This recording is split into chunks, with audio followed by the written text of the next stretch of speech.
Breaking news from the CIA: President Trump is in serious danger. A CIA ex-spy chief who has spoken out publicly against Trump, while at the same time inspiring other career intelligence hacks to do the same, has now actually admitted his leading role within the American intelligence community to wage political war against our president. During a candid interview, the CIA's Michael Morell, who was deputy director and former acting director of the world's most powerful intelligence agency, said that it wasn't a great idea to leak against and bash a new president. You think? Morell was former President George W. Bush's personal daily briefer for the agency before and after the 9/11 terrorist attacks. And he later went on to serve under Barack Hussein Obama until his recent retirement from the agency. But during the summer of 2016, he took the step intelligence officers usually avoid. He openly endorsed crooked Hillary Clinton over Donald Trump in a Carlos Slimon New York Times op-ed piece. The endorsement read as follows: "I ran the CIA, now I'm endorsing Hillary Clinton." After endorsing Hillary, he continued to be both an outspoken critic of Donald Trump and an early CIA voice promoting the Russian collusion and election meddling fake narrative conjured up by the Clinton machine to justify her loss. "This is the official confirmation we have been waiting for, that the deep state is indeed at war with President Donald Trump and will stop at nothing to beat him." Zero Hedge reports. Ex-spy chief admits role in deep state intelligence war on Trump. An ex-spy chief who spoke out publicly against Trump while inspiring other career intelligence figures to follow suit has admitted his leading role in the intelligence community waging political war against the president, describing his actions as something he didn't fully think through. In a surprisingly frank interview, the CIA's Michael Morell, who was longtime deputy director and former acting director of the nation's most powerful intelligence agency, said that it wasn't a great idea to leak against and bash a new president. Morell had the dubious distinction of being George W. Bush's personal daily briefer for the agency before and after 9/11, and also served under Obama until his retirement.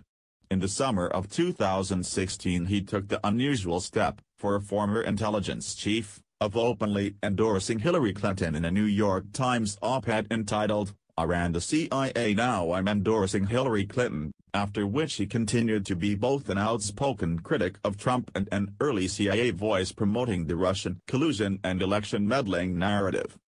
As Politico's Susan Glasser put in a newly published interview, Morell has emerged out of the shadows of the deep state to become one of Trump's foremost critics speaking within the intel community. However, Politico summarizes the interview as follows. But in a revealingly self-critical and at times surprising interview for this week's Global Politico, Morell acknowledges that he and other spy world critics of the president failed to fully think through the negative backlash generated by their going political. There was a significant downside, Morell said in the interview. Not only had Morell during his previous NIT op-ed stated that he was committed to doing everything I can to ensure that she is elected as our 45th president, but he went so far as to call then-candidate Trump a threat to our national security, while making the extraordinary claim that in the intelligence business, we would say that Mr. Putin had recruited Mr. Trump as an unwitting agent of the Russian Federation. Curiously, Morell in his latest Politico interview indicates when asked about his public profile and activism so soon after leaving the agency, something that was relatively unusual prior to Trump taking office, that his post-retirement media appearances have been approved and or received some level of oversight by the CIA. In the interview Morell states, "I did a 60 minutes interview about my life inside CIA. And it's something the agency thought that was a good thing to do, and I taped most of it before I left the agency." While such CIA review of former employees' publications and media interaction is nothing new, in Morell's case was an unprecedented example of a very high-profile intelligence figure explicitly campaigning for a presidential candidate and against another while specifically invoking his role at the CIA. He began his NIT column with, "During a 33-year career at the Central Intelligence Agency, I served presidents of both parties, 3 Republicans and 3 Democrats. followed by a litany of key national security events he was central to. The other important confirmation to come out of the discussion is the clear guiding assumption of the interview, that the intelligence deep state did in fact go to war with Trump, which has now been confirmed by Morell himself, which is essentially to hear it straight from the horse's mouth. Glasser: okay, so, flash forward a year. Was that a mistake? Morell: so, I don't think it was a mistake. I think there were downsides to it that I didn't think about at the time. I was concerned about what is the impact it would have on the agency, right? Very concerned about that, thought that through. But I don't think I fully thought through the implications. And one of the ways I've thought about that, Susan, is, okay, how did Donald Trump see this? Right? And it's very important, one of the things we do as intelligence analysts is make sure that our guy, the president, understands the other guy. Right? So, let's put ourselves here in Donald Trump's shoes. So, what does he see? Right? He sees a former director of CIA and a former director of NSA, Mike Hayden, who I have the greatest respect for, criticizing him and his policies. Right? And he could rightfully have said, what's going on with these intelligence guys? Right? Morell here seems to confirm Trump's narrative of events concerning Russiagate fake news and willful intelligence leaks intended to damage the president, despite his opening obfuscation of "I don't think it was a mistake," so he's essentially admitting the negative consequences but with no regrets. Surprisingly, Morell even implicates himself with the words, and then he sees a former acting director and deputy director of CIA criticizing him and endorsing his opponent. The interview continues. Glasser: it embroiders his narrative. Morell: exactly. And then he sees a former acting director and deputy director of CIA criticizing him and endorsing his opponent. And then he gets his first intelligence briefing, after becoming the Republican nominee, and within 24 to 48 hours, there are leaks out of that are critical of him and his then National Security Advisor, Mike Flynn. And so, this stuff starts to build, right? And he must have said to himself, what is it with these intelligence guys? Are they political? The current director at the time, John Brennan, during the campaign occasionally would push back on things that Donald Trump had said. So, when Trump talked about the Iran nuclear deal being the worst deal in the history of American diplomacy, and he was going to tear it up on the first day, John Brennan came out publicly and said, that would be an act of folly. So, he sees current sitting director pushing back on him. Right? Then he becomes president, and he's supposed to be getting a daily brief from the moment he becomes the president-elect. Right? And he doesn't. And within a few days, there's leaks about how he's not taking his briefing. So, he must have thought, right, that, who are these guys? Are these guys out to get me? Is this a political organization? Can I think about them as a political organization when I become president?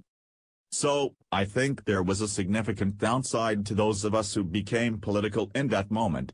So, if I could have thought of that, would I have ended up in a different place? I don't know. But it's something I didn't think about. Despite Morell's attempts to mitigate his own significant contributions toward creating a climate of distrust between the White House and the intelligence bureaucracy, it seems clear to the interviewee that Morell's admissions lend credence to Trump's side. Indeed, Susan Glasser reasons, based on Morell's unexpected confessions, that you or others who spoke out and have continued to speak out actually tend to underscore his feeling that there's a political divide. Glasser: well, it's very interesting, because of course, there are so many things you don't know at that moment in time, including, of course, I'm sure you assumed, along with everybody else, that Hillary Clinton was likely to be elected, and you saw this as contributing to that in some way. But it's certainly relevant in the context of this situation we find ourselves in a year later. And, if it tends to embolden Trump in his critique of your former colleagues who are still serving in the intelligence agencies, and not only has this been a theme that he has struck repeatedly to criticize, but also to politicize this. And inadvertently, perhaps, You or others who spoke out and have continued to speak out actually tend to underscore his feeling that there's a political divide, and now you and others are on one side of it, and potentially all your former colleagues, and then he's on the other side of it. Morell, yeah, and you can't pick and choose like that. And when people in the intelligence community, particularly people in CIA, because for every other part of the intelligence community except CIA, you're working for a cabinet member. At CIA, you are working for the President of the United States. That is your customer. Right? So, when you see your customer questioning what it is that you are providing to him or her, and that person seems to be cherry-picking what they accept and what they don't accept, it's demoralizing. And when it's demoralizing, people take actions, right? So, I live pretty close to the agency, and there's a coffee shop between me and the agency, and I've met a number of agency officers in that coffee shop who have said to me, I'm thinking about leaving. Yet Morell in a roundabout way previously admitted that he is personally one of the chief authors of precisely this demoralizing scenario in which the president doesn't fully trust his intelligence briefers. But we should all remember that this is a man who on the one hand described Russia's hacking as the political equivalent of 9/11 and constantly hyped Russian propaganda, while on the other he went on a lengthy RT News segment in order to promote his newly published book. The Deep State, which is something I would have personally called anyone a nutty conspiracy theorist just for even mentioning it 2 short years ago, is real, and it's livid at the fact that an outsider like Donald Trump, who actually cares about us peons, is taking them apart at the seams. As of now, no one knows how this will end, but one thing is for certain, our president is in extreme danger and the Secret Service better be on top of their game. Please share in support of President Donald Trump.